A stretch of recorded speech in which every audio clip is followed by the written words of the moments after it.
안녕하세요. 저는 42살 서울에 살고 있는 여자입니다. 미국에서 유학을 했고요. 지금은 한국에서 일간지 차장으로 일하고 있어요.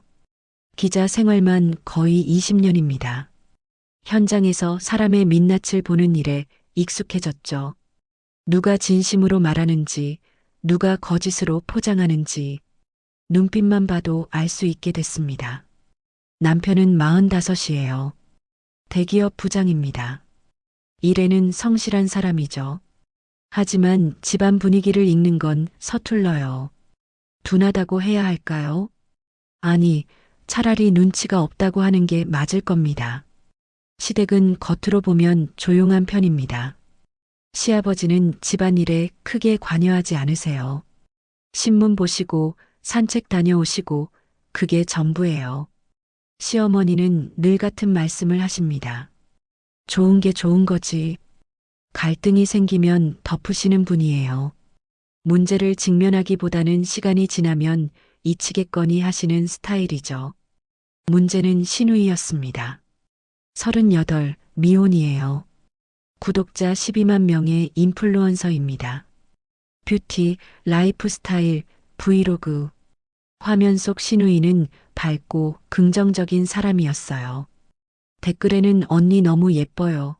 힐링돼요라는 말들이 가득했죠. 하지만 저는 알고 있었습니다. 화면 뒤의 얼굴을요. 신우이는 아버지가 집에 있을 때면 다른 사람이었어요. 구석에 조용히 앉아 있거나 방으로 피하곤 했습니다. 식사 자리에서도 말수가 적었죠. 아버지 눈치를 보는 게 느껴졌어요. 혹시 뭐라도 잘못 말할까봐 조심하는 것 같았습니다. 그런데 아버지가 외출하시면 달라졌어요. 완전히 전혀 다른 얼굴을 보였습니다. 처음 그걸 알게 된 건 결혼 초기였어요. 시아버지가 골프 나가신 날이었습니다. 저는 거실에서 차를 마시고 있었고요. 신우이는 부엌 쪽에서 시어머니와 이야기를 나누고 있었어요.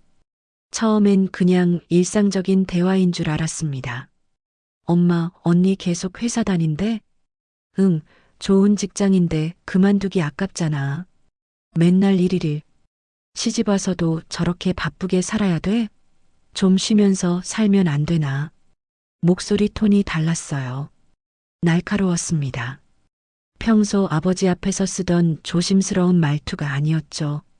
저는 그 자리에서 티내지 않고 가만히 앉아 있었습니다.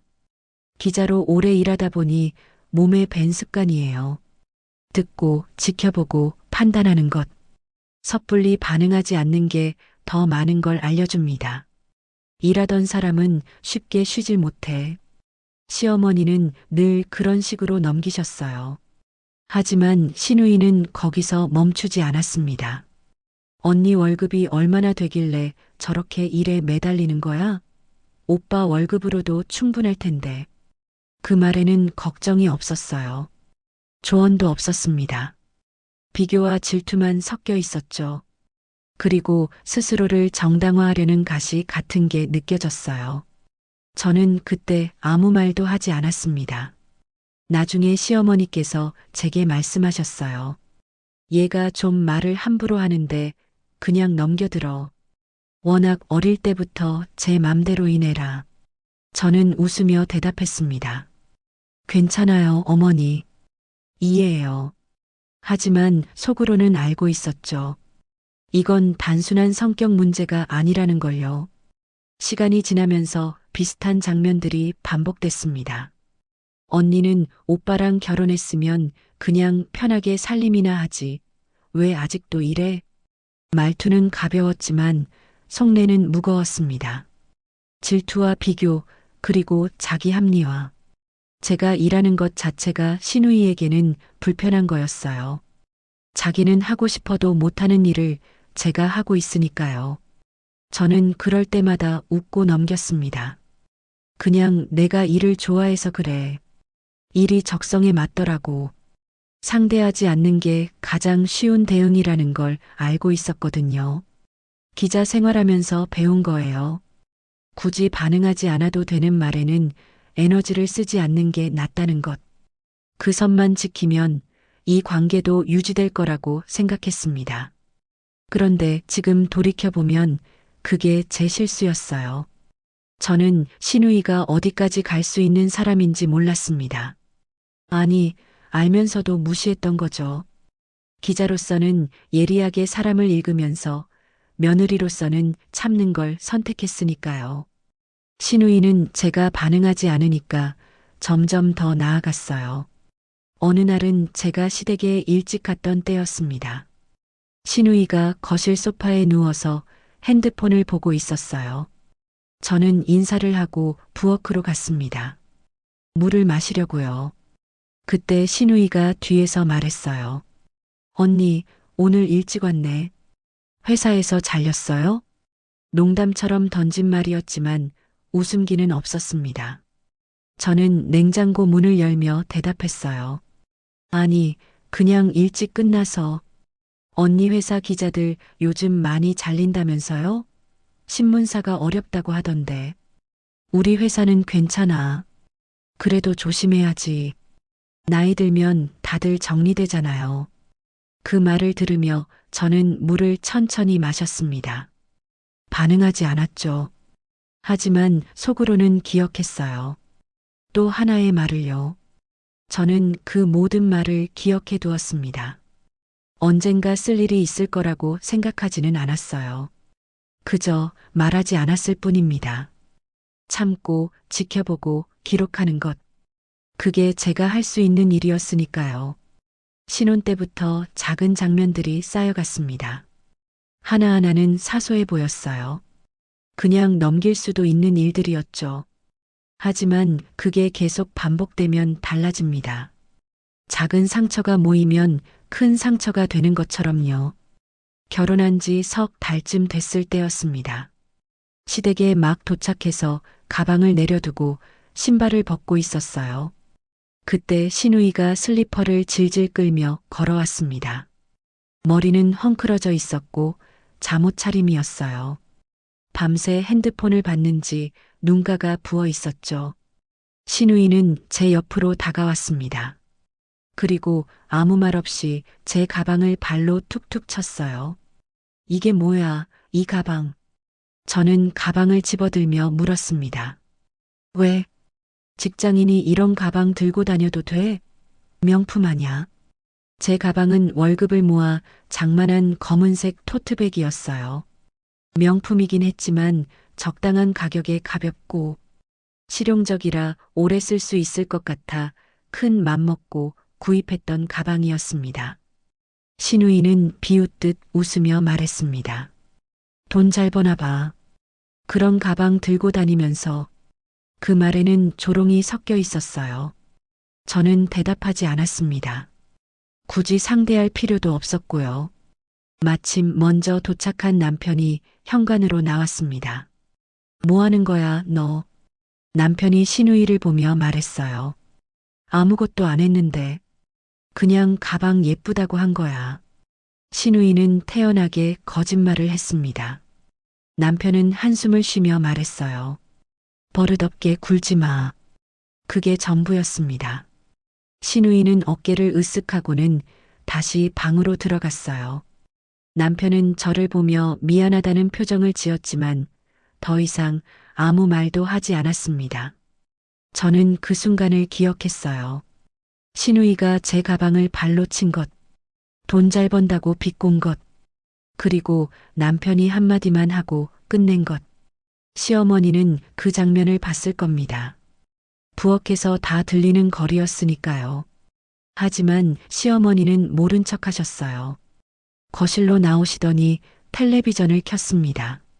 시어머니는 화면을 보시며 아무 말씀도 하지 않으셨어요.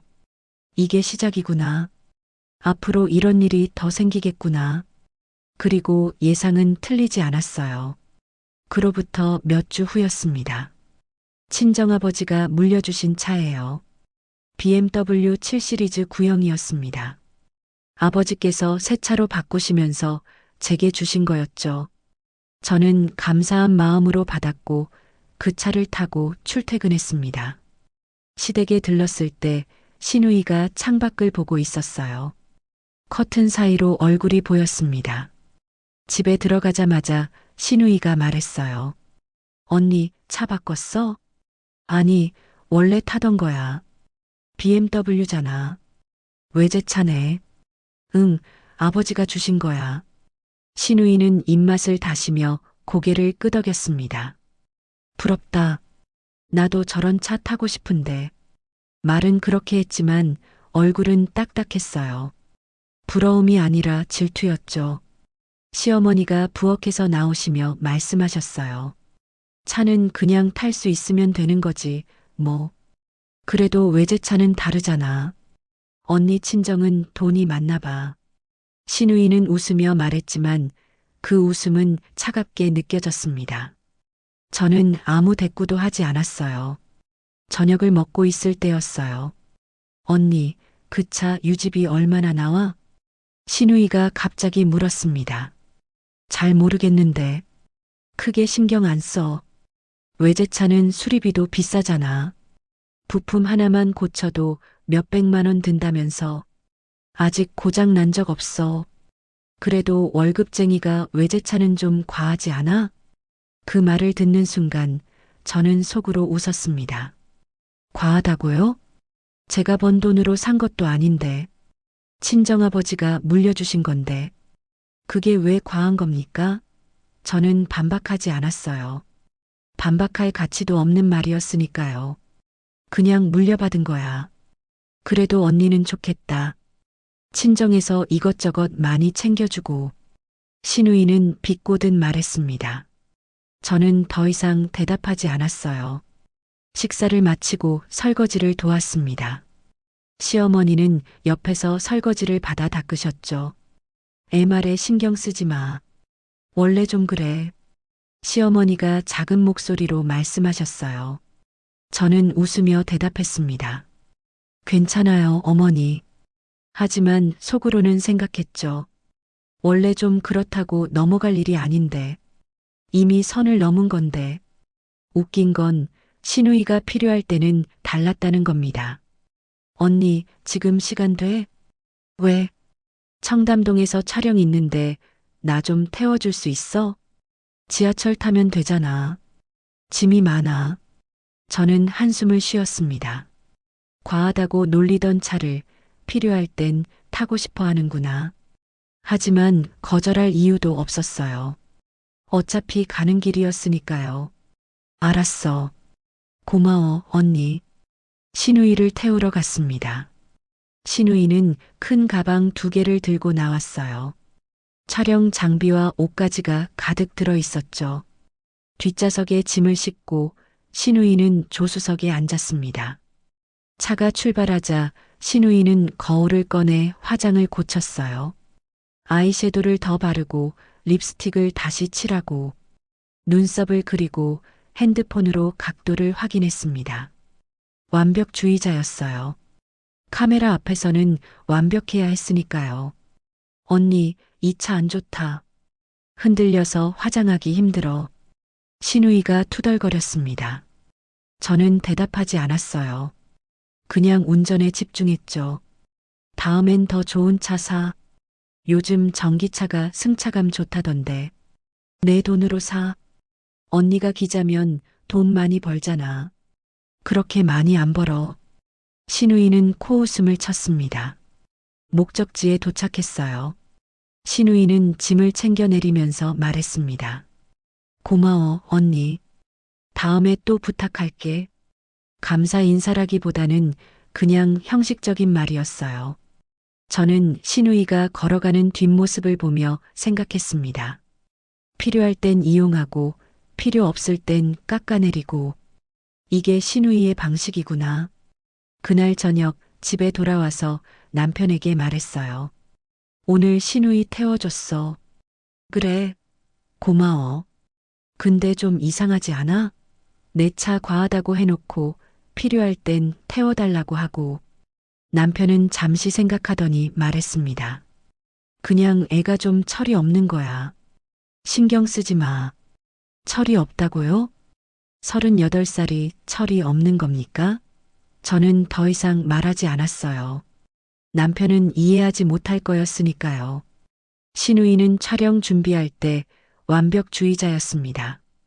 어느 날 시댁에 갔을 때였어요. 신우이는 거실에서 촬영 중이었습니다. 삼각대를 세우고 조명을 켜고 카메라를 맞췄죠. 엄마, 여기 접시 좀 옮겨줘요. 각도가 이상해. 신우이는 식탁 위 접시 하나의 위치에도 예민했어요. 몇 센티만 틀어져도 다시 찍었습니다. 조명이 마음에 안 들면 위치를 바꿨죠.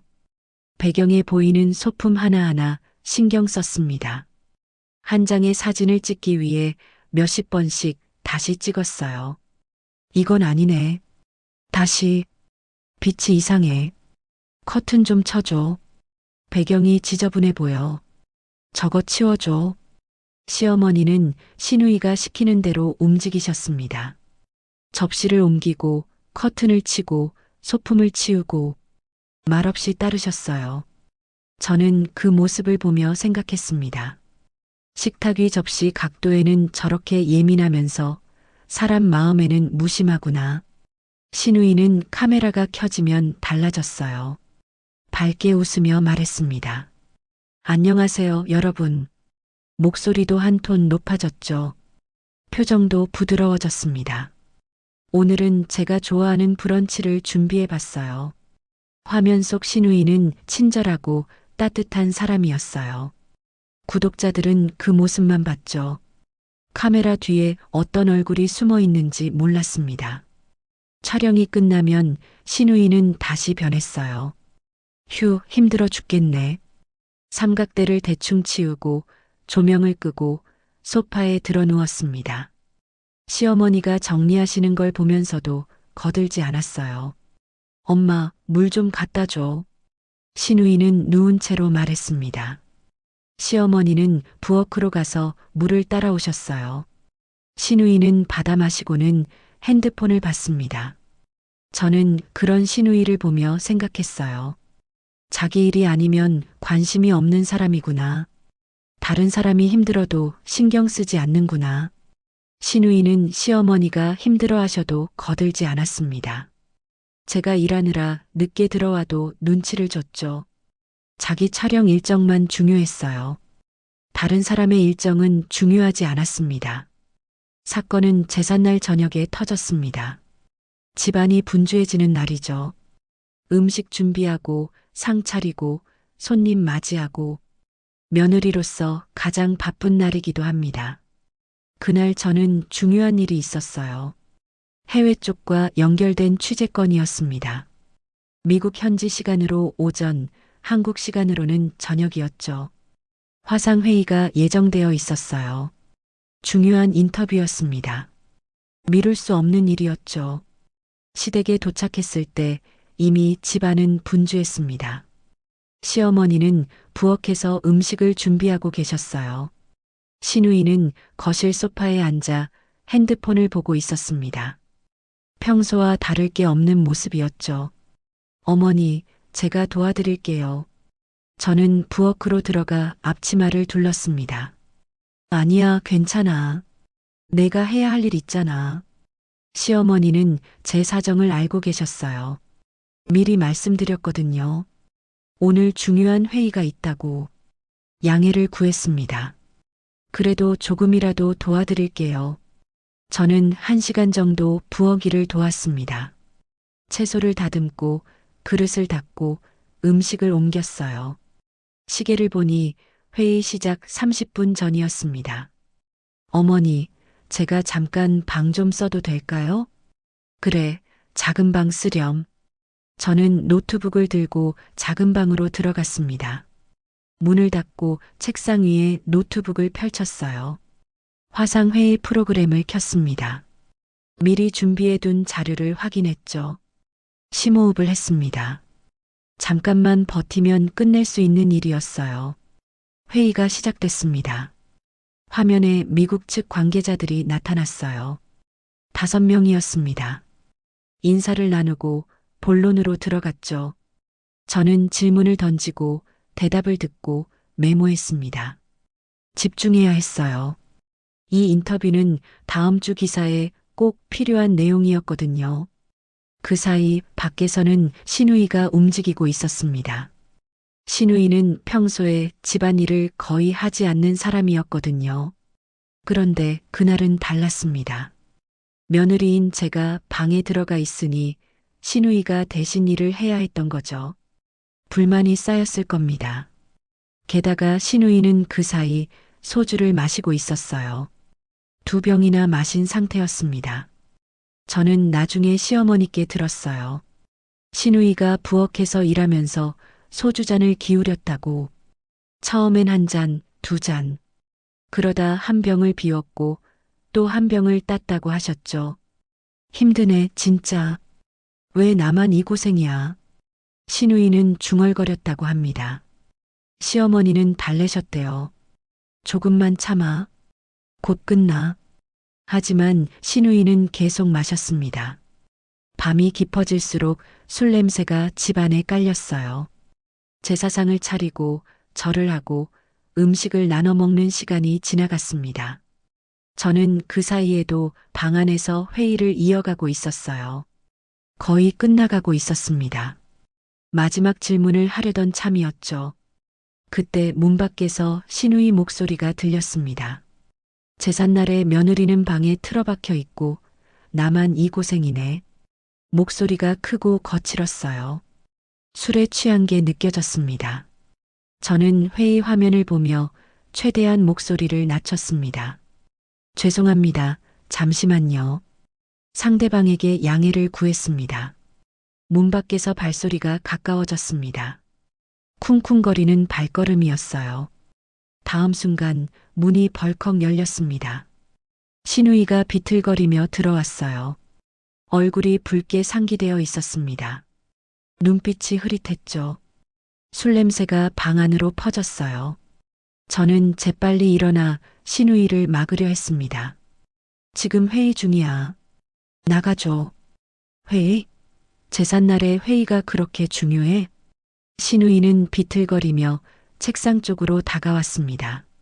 화면 너머로 미국 측 사람들이 저를 보고 있었어요. 무슨 일인가 싶은 표정들이었죠.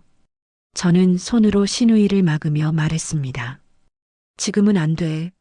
나중에 얘기하자. 나중에? 나중은 언제야? 신우이는 제 손을 뿌리쳤습니다. 그리고 말없이 노트북 옆을 툭 쳤어요. 화면이 크게 흔들렸습니다. 노트북이 거의 넘어질 뻔했어요. 저는 황급히 노트북을 잡았습니다.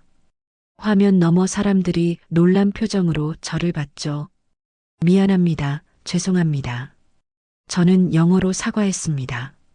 카메라 너머 사람들은 뭔가 이상한 상황이라는 걸 눈치챈 거죠. 저는 얼굴이 뜨거워지는 걸 느꼈습니다. 신우이는 비웃듯 말했어요. 제삿날에 영어 떠드는 게 그렇게 잘났어? 목소리가 날카로웠습니다. 저는 신우이를 돌아보며 낮은 목소리로 말했어요. 지금 나가. 안 그러면 후회할 거야. 후회? 내가 왜 후회해? 여기 우리 집인데. 신우이는 한 발 더 다가왔습니다. 그 순간이었어요. 신우이가 책상 위에 있던 물컵을 집어들었습니다. 그리고 제 얼굴을 향해 물을 뿌렸어요. 물이 목으로 흘러내렸습니다. 옷이 젖었죠. 차갑고 축축한 느낌이 온몸으로 퍼졌어요. 저는 눈을 감고 물을 닦았습니다. 귀에서는 화면 너머로 작은 소리가 들렸어요. 사람들이 뭔가 말하는 소리, 놀라는 소리. 저는 눈을 뜨고 화면을 봤습니다. 5명 모두 충격받은 표정이었어요. 이건 끝났다고 생각했습니다. 이 인터뷰는, 이 기사는 다 끝났다고. 그런데 다음 순간 더 충격적인 일이 벌어졌습니다. 따귀가 날아왔어요. 신우이가 제 뺨을 때렸습니다. 결혼했으면 집안일부터 배워. 짝소리가 방 안에 울렸어요. 뺨이 얼얼했습니다. 귀가 먹먹해졌죠. 머리가 옆으로 돌아갔어요. 저는 그 자리에 멈춰 섰습니다. 몇 초간 아무 생각도 나지 않았어요. 그냥 멍했습니다. 내가 지금 맞은 거야? 신우이한테? 제삿날에? 화면 너머 사람들은 완전히 얼어붙어 있었어요. 누군가 입을 벌렸습니다. 누군가 손으로 입을 가렸죠. 저는 천천히 고개를 돌려 신우이를 봤습니다. 신우이는 비틀거리며 서 있었어요. 웃고 있었습니다. 비웃는 얼굴이었죠. 그 순간 뭔가가 끊어지는 소리가 들렸어요. 제 안에서요. 참고 있던 것들이 무너져 내렸습니다. 이해하려던 마음, 넘어가려던 의지, 며느리로서 지켜야 한다고 생각했던 선, 그 모든 게 한순간에 무너졌어요. 저는 자리에서 일어났습니다. 신우이를 똑바로 봤어요. 너 선 넘었어. 제 목소리는 차갑고 낮았습니다. 신우이는 비웃듯 웃으며 말했어요. 선? 무슨 선? 여기 우리 집인데 무슨 선이야. 다시 한 번만 손대봐. 그땐 가만 안 있을 거야. 뭐, 나한테 지금 협박하는 거야? 신우이는 제 어깨를 밀쳤습니다. 저는 물러서지 않았어요. 오히려 한 발 앞으로 나갔습니다. 신우이의 손목을 붙잡았죠. 세게 잡았어요. 손 놔. 신우이가 소리쳤습니다. 내가 먼저 손댔잖아. 저는 손을 놓지 않았어요. 신우이는 팔을 뿌리치려 했습니다. 힘껏 잡아당겼죠. 저는 버텼어요. 신우이보다 힘이 셌습니다. 나. 신우이는 소리를 지르며 제 팔을 핥히려 했어요. 저는 신우이의 손목을 더 세게 잡았습니다. 신우이가 비명을 질렀죠. 아야. 그 순간 신우이가 다른 손으로 제 머리채를 잡았습니다. 머리카락이 당겨지는 통증이 느껴졌어요. 저는 본능적으로 신우이의 손을 잡았습니다. 우리는 좁은 방 안에서 서로 밀치며 부딪혔어요. 의자가 넘어졌습니다. 쿵 소리가 났어요. 노트북이 흔들렸습니다. 화면이 기울어졌죠. 저는 노트북을 신경 쓸 여유가 없었어요. 신우이가 계속 머리채를 잡아당기고 있었거든요. 나, 지금 당장 나. 저는 소리쳤습니다. 신우이는 놓지 않았어요. 오히려 더 세게 잡아당겼습니다. 통증이 심했어요. 눈물이 날 것 같았죠. 저는 더는 참지 않았습니다. 신우이의 손목을 비틀었어요. 신우이가 비명을 질렀습니다. 아, 손이 풀렸어요. 저는 신우이를 밀쳤습니다. 세게 밀었죠. 신우이는 뒤로 비틀거리며 벽에 부딪혔어요. 너 미쳤어? 신우이가 소리쳤습니다. 미친 건 너지. 저는 숨을 몰아쉬며 말했어요. 신우이는 다시 덤벼들려 했습니다. 벽을 짚고 일어서며 제게 다가왔어요. 저는 자세를 낮췄습니다. 신우이가 손을 뻗었죠. 그때였습니다. 문이 벌컥 열렸어요. 시아버지가 서 계셨습니다. 얼굴이 굳어 있었어요. 눈빛이 차가웠습니다. 뒤에 남편과 시어머니도 보였어요. 모두 우리를 보고 있었습니다. 이게 지금 무슨 꼴이야? 시아버지의 호통이 방 안을 갈랐습니다. 목소리가 크고 무거웠어요. 방 안 공기가 얼어붙었습니다. 저는 그제야 주변을 봤어요. 의자가 넘어져 있었습니다. 노트북 화면은 기울어져 있었어요. 책상 위에 물이 흘러 있었죠. 바닥도 젖어 있었습니다. 화면 너머 사람들은 여전히 보고 있었어요. 5명 모두 충격받은 얼굴이었습니다. 저는 황급히 노트북으로 다가가 화면을 껐습니다. 회의는 끝났어요. 아니, 망가졌죠. 신우이는 벽에 기댄 채 숨을 몰아쉬고 있었습니다. 머리카락이 흐트러져 있었어요. 얼굴은 붉게 상기되어 있었죠.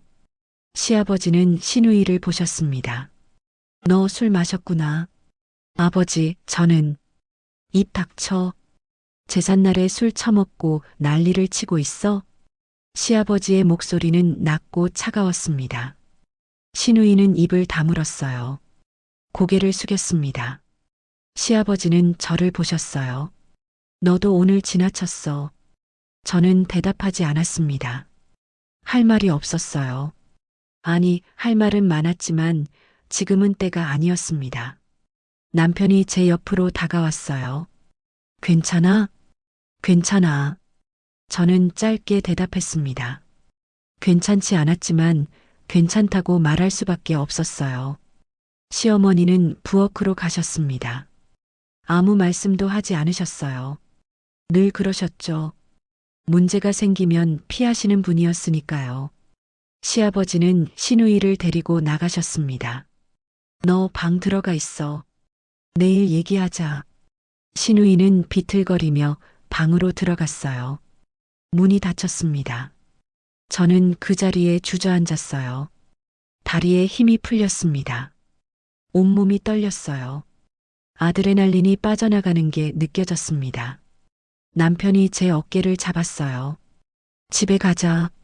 응. 저는 노트북을 챙겼습니다. 가방을 들었어요. 남편과 함께 현관으로 나갔습니다. 시어머니가 나오셨어요. 조심히 가. 그게 전부였습니다. 저는 인사도 하지 않고 나왔어요. 차에 타서야 울음이 터졌습니다. 그날 이후 며칠 저는 아주 조용히 움직였습니다. 집에서 노트북을 켜고 앉았어요. 커피를 한 잔 따르고 창밖을 잠시 바라봤습니다. 마음을 가라앉혔죠. 이제 시작할 시간이었습니다. 저는 해킹도 불법 조회도 하지 않았어요.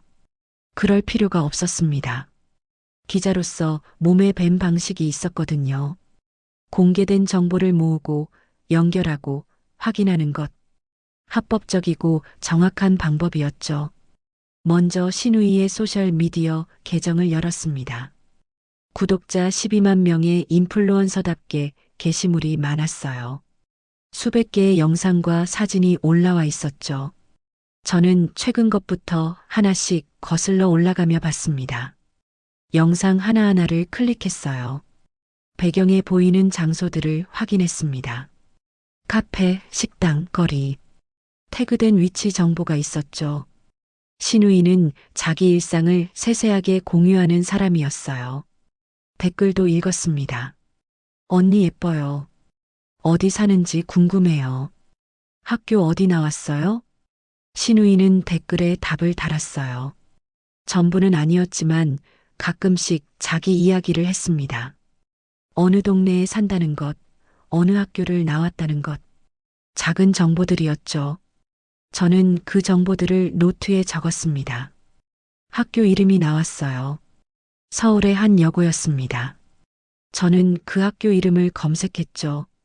졸업생 모임 계정이 있었어요. 공개 계정이었습니다. 거기서 시누이 이름을 찾았어요. 몇 년 전 동창회 사진에 시누이가 있었습니다.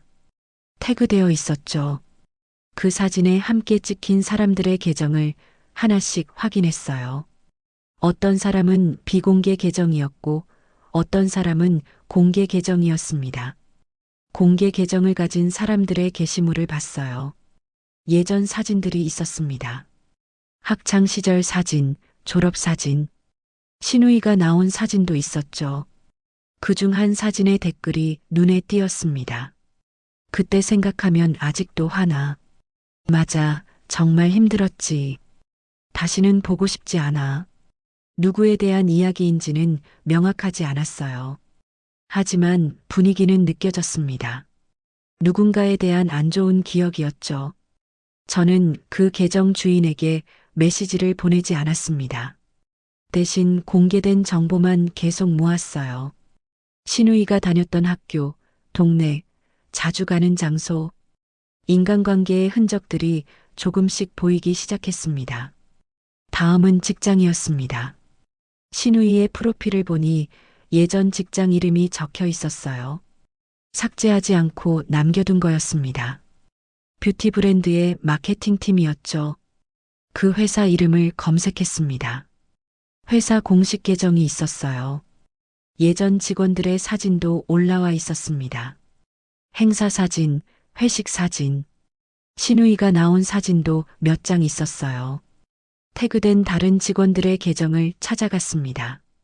어떤 사람은 여전히 그 회사에 다니고 있었고 어떤 사람은 이직했더군요.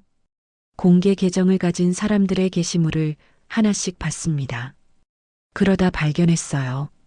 누군가의 계정에 올라온 글이었습니다. 몇 년 전 글이었죠. 오늘 드디어 퇴사했다. 정말 힘든 시간이었지만 이제 자유다. 댓글이 달려 있었어요. 고생했어. 그 사람 때문에 많이 힘들었지. 이제 편하게 지내. 다시는 그런 사람 만나지 말자. 저는 그 글을 스크린샷으로 저장했습니다. 증거는 아니었어요. 하지만 단서였습니다. 신우이 주변에 상처받은 사람들이 있다는 단서였죠. 저는 계속 정보를 모았습니다. 지워진 게시물의 흔적도 찾았어요. 신우이 계정에서 삭제된 게시물들이 있었습니다. 하지만 다른 사람들이 공유하거나 캡처한 흔적이 남아 있었죠. 어떤 게시물에는 논란이 있었던 것 같았어요. 댓글에 비판적인 내용들이 있었습니다. 이건 좀 아닌 것 같아요. 배려가 없으시네요. 사과하셔야 할 것 같아요. 신우이는 그 게시물을 삭제했던 거예요. 하지만 인터넷은 기억합니다. 삭제된 것도 어딘가에는 남아있죠. 저는 그런 흔적들을 하나씩 모았습니다. 스크린샷을 저장하고 링크를 복사하고 날짜를 기록했어요. 그 다음은 취재 인맥이었습니다. 기자로 20년 가까이 일하다 보면 인맥이 쌓입니다. 여러 분야의 동료들이 있죠. 교육 담당, 사건 담당, 사회부, 문화부. 저는 그중 몇 명에게 연락했어요. 전화를 걸었습니다. 오랜만이야. 요즘 어떻게 지내? 잘 지내지. 너는? 나도 그럭저럭. 그런데 하나 물어볼 게 있어. 저는 조심스럽게 말을 꺼냈어요. 혹시 예전에 학교 폭력 관련해서 취재한 적 있어? 서울 쪽 여고. 있지. 왜? 그냥 궁금해서. 어떤 유형이 많았어? 동료는 자기가 취재했던 사건들을 이야기해 줬어요. 집단 따돌림, 언어 폭력, 물리적 폭력. 여러 형태가 있었죠. 저는 신우이 이름을 직접 꺼내지 않았습니다. 대신 학교 이름과 대략적인 시기만 말했어요. 그 학교에서 이런 일 있었는지 기억나? 그 시기면 몇 건 있었는데. 정확히는 기억이 안 나. 왜? 아니, 그냥 자료 정리하다가 궁금해서. 저는 더 이상 파고들지 않았습니다. 의심을 사면 안 됐거든요. 다른 동료에게도 비슷한 방식으로 물었어요. 직장 내 괴롭힘 사건 많이 취재했잖아. 어떤 패턴이 많았어? 보통은 상사가 부하 직원한테 하는 경우가 많고 동료끼리도 있지. 은근한 따돌림이나 험담, 업무 방해 같은 거. 피해자들 어떻게 대응했어? 대부분 참다가 퇴사해. 문제 제기하기가 어렵거든. 증거도 부족하고. 저는 고개를 끄덕이며 들었어요. 혹시 가해자들 특징 같은 거 있어? 보통은 겉으로는 멀쩡해 보여. 대외적으로는 이미지 관리 잘하는 사람들이 많지. 그런데 뒤에서는 완전히 다른 얼굴이고. 제가 찾던 답이었습니다. 저는 몇 명의 동료들과 더 이야기를 나눴어요. 사건 담당 기자, 법조 담당 기자. 그들이 취재했던 사건들을 들었습니다. 그리고 그 이야기 속에서 패턴을 찾았어요. 학창 시절의 집단 따돌림, 직장 내 괴롭힘, 술에 취한 폭행 사건, 하나의 선으로 연결되는 것 같았습니다. 저는 공식 기록도 확인했어요. 법원 공개 정보 시스템을 검색했습니다. 신우이 이름으로 검색했죠. 아무것도 나오지 않았어요. 기록이 없었습니다. 하지만 그게 아무 일도 없었다는 뜻은 아니었어요. 합의로 끝난 사건들은 기록에 남지 않습니다. 조용히 정리된 일들은 보이지 않죠. 저는 다시 소셜 미디어로 돌아갔습니다. 신우이와 연결된 사람들의 계정을 하나씩 확인했어요. 친구, 동료, 지인. 그들의 게시물에 남은 흔적을 찾았습니다. 그러다 발견한 게 있었어요.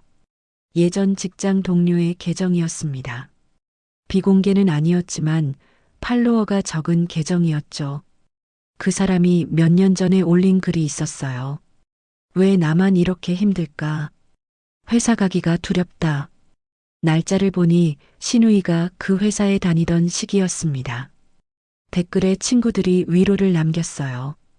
힘내, 곧 나아질 거야. 그 사람이 문제야. 내 잘못 아니야. 참지 말고 인사팀에 얘기해봐. 저는 그 글을 저장했습니다. 그리고 그 끝엔 늘 조용히 정리된 흔적이 있었습니다. 문제가 커지기 전에 무마된 사건들. 피해자가 먼저 떠나고 가해자는 남는 구조. 돈으로 해결되거나 압력으로 묻히거나 시간이 지나 잊히거나. 신우이 주변에는 그런 흔적들이 있었어요. 학창 시절 따돌림을 당했다는 사람의 글. 직장에서 괴롭힘을 당했다는 사람의 글.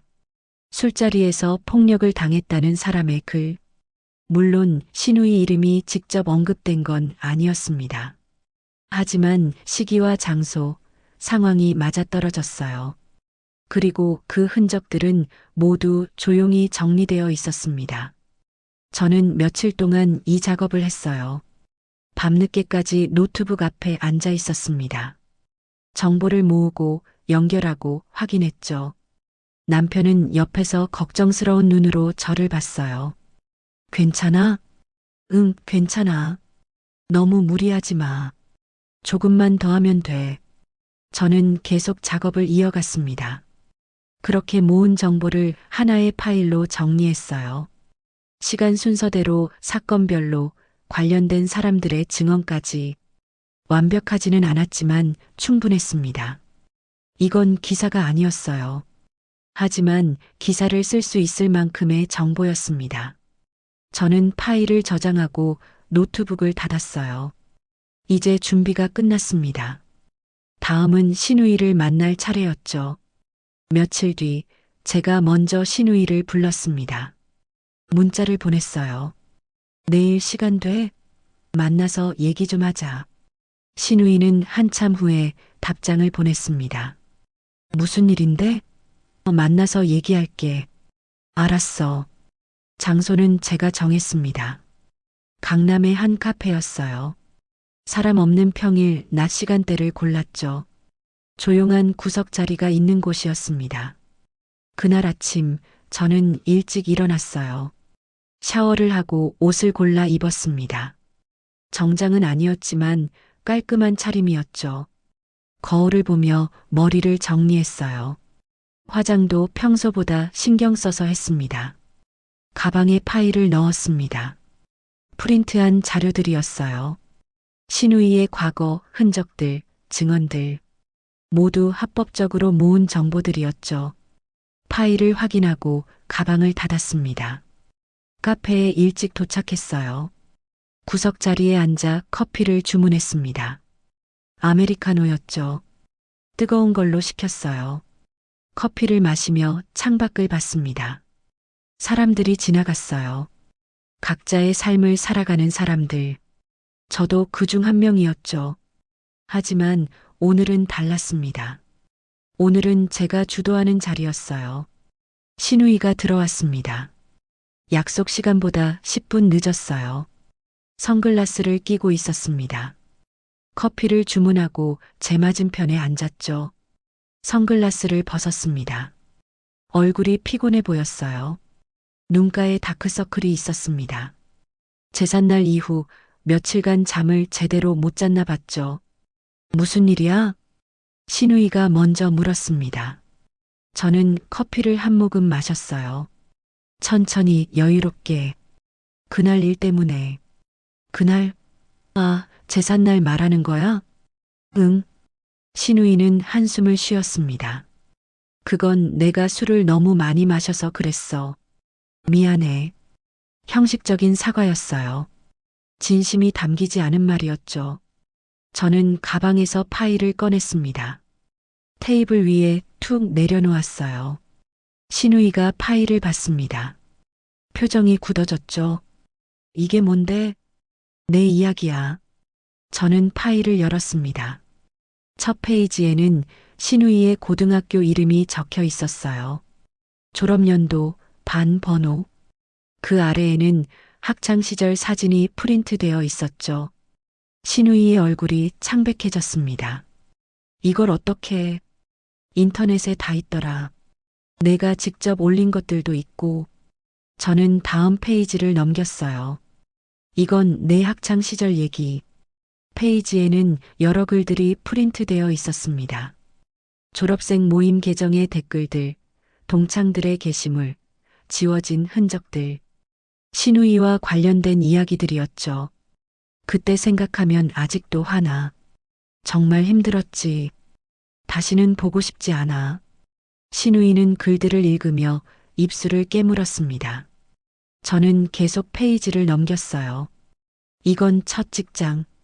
직장 동료의 게시물이 프린트되어 있었습니다. 회사 가기가 두렵다. 그 사람이 문제야.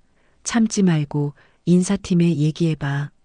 날짜와 상황이 모두 기록되어 있었죠. 이건 두 번째.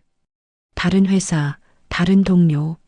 하지만 비슷한 패턴의 이야기들이었습니다. 오늘 드디어 퇴사했다. 정말 힘든 시간이었다. 다시는 그런 사람 만나지 말자. 신우이는 파일을 뚫어지게 봤어요.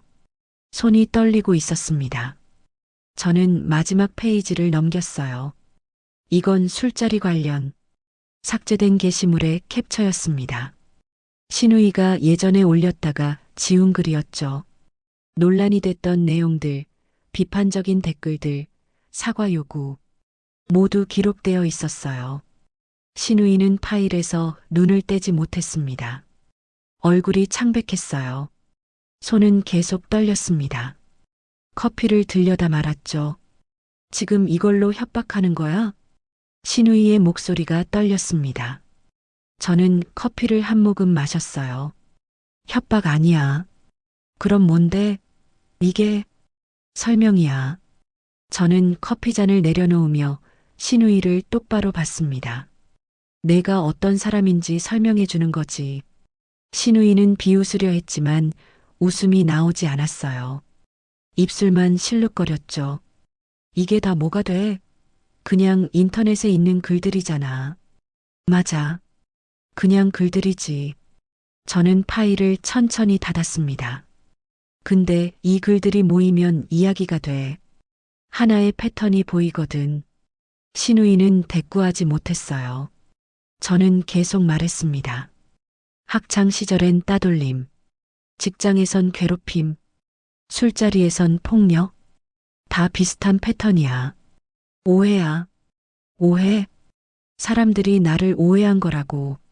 신우이는 목소리를 높였습니다. 저는 고개를 저었어요.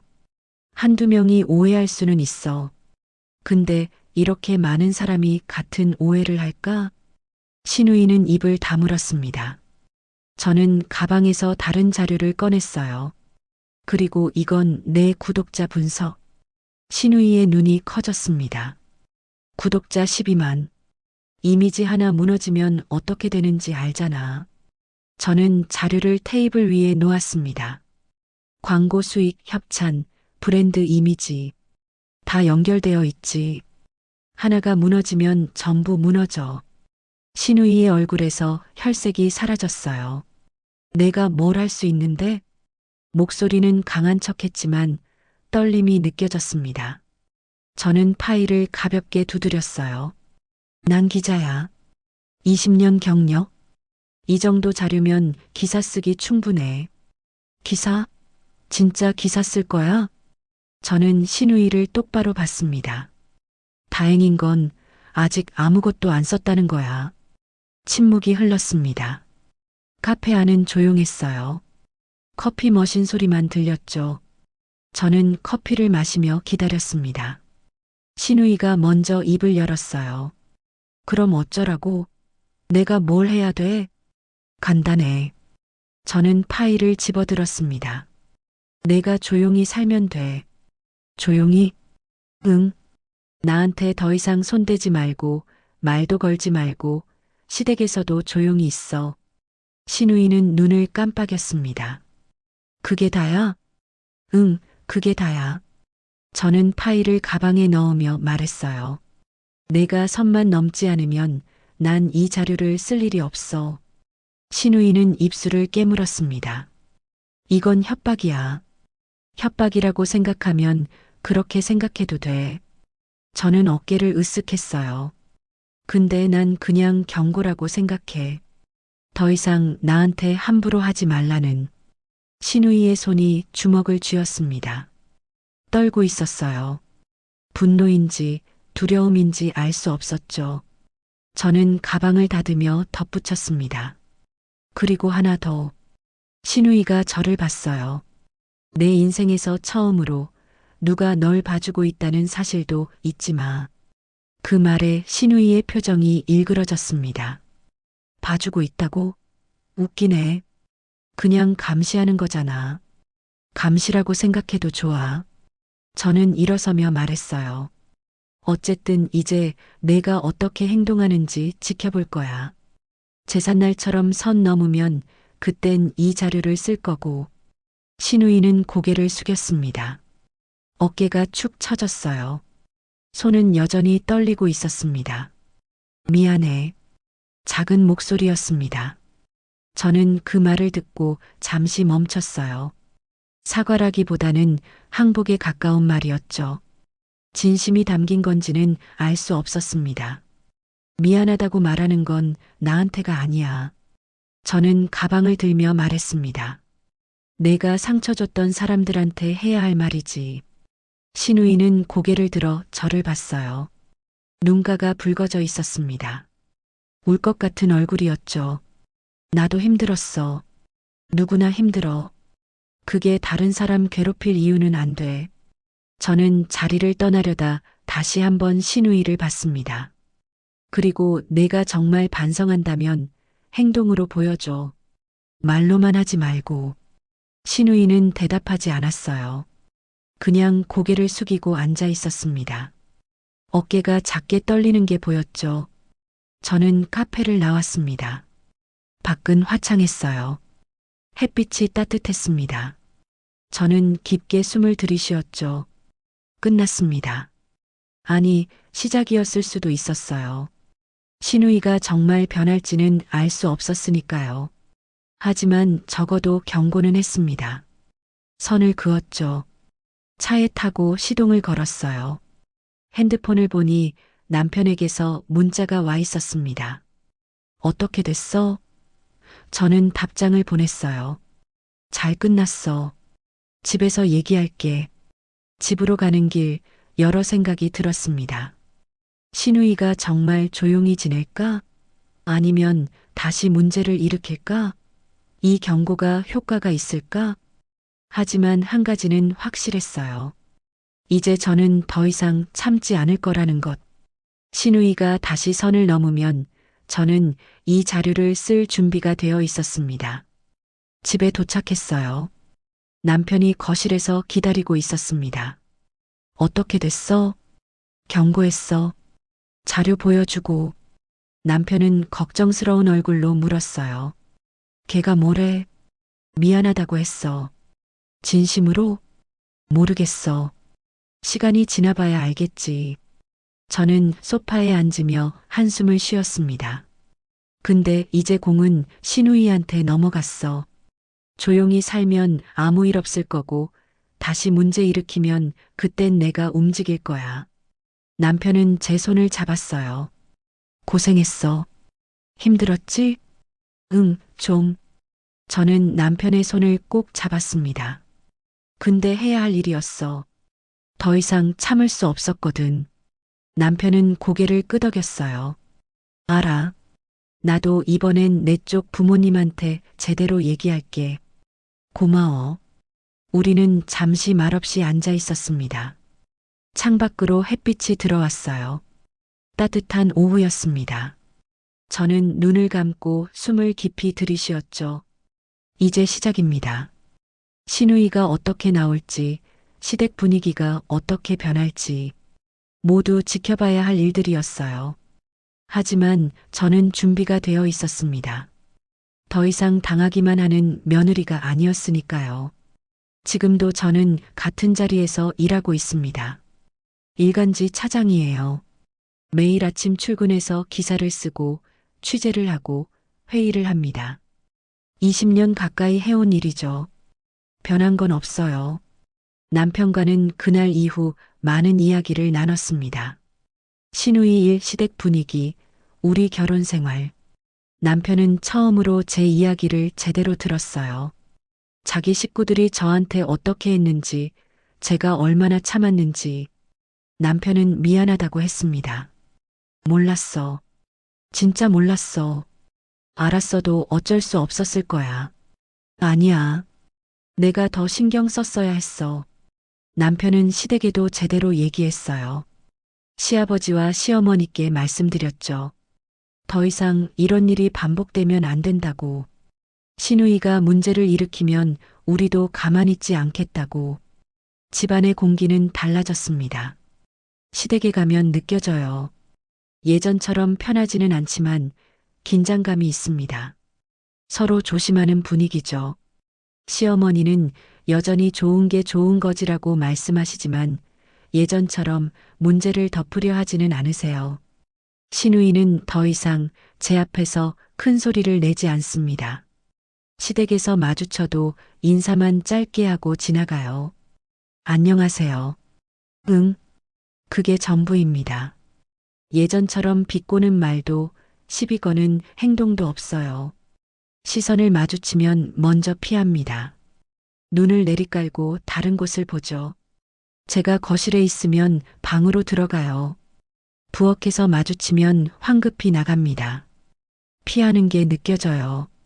저는 더 이상 분노하지 않습니다. 예전처럼 참을 필요도 없어요. 시누이가 조용히 지내니까요. 가끔 옛날 일이 떠오르지만 그때의 감정은 사라졌습니다. 그냥 지나간 일이에요. 설명하려 들지도 않습니다. 시어머니께서 가끔 말씀하세요. 애가 요즘 좀 조용하네. 저는 그냥 웃으며 넘겨요. 그런가 보네요.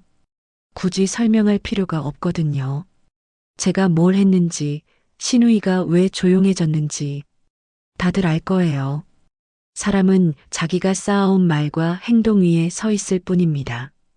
시누이가 그랬던 것처럼요. 학창 시절부터 쌓아온 행동들, 직장에서 반복했던 패턴들, 시댁에서 저한테 했던 말들. 그 모든 게 결국 시누이를 이 자리에 세웠어요. 저는 그 과정을 지켜보며 조용히 알게 됐습니다. 사람은 변하지 않는다는 것. 아니, 변하려면 정말 큰 계기가 필요하다는 것. 시누이가 정말 변했는지는 모르겠어요. 아직 시간이 더 필요하죠. 하지만 적어도 지금은 조용합니다. 그걸로 충분해요.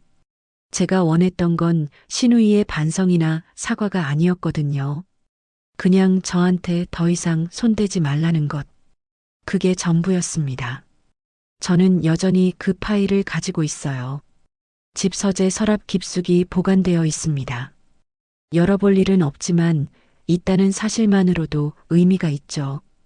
시누이도 알고 있을 겁니다. 제가 그 자료를 버리지 않았다는 것을요. 여기까지가 제 이야기입니다. 극적인 결말도 완전한 화해도 없었어요. 그냥 선을 그었고 그 선이 지켜지고 있을 뿐입니다. 현실은 원래 그런 것 같아요. 드라마처럼 깔끔하게 끝나지 않죠. 긴 이야기를 끝까지 들어주셔서 감사합니다.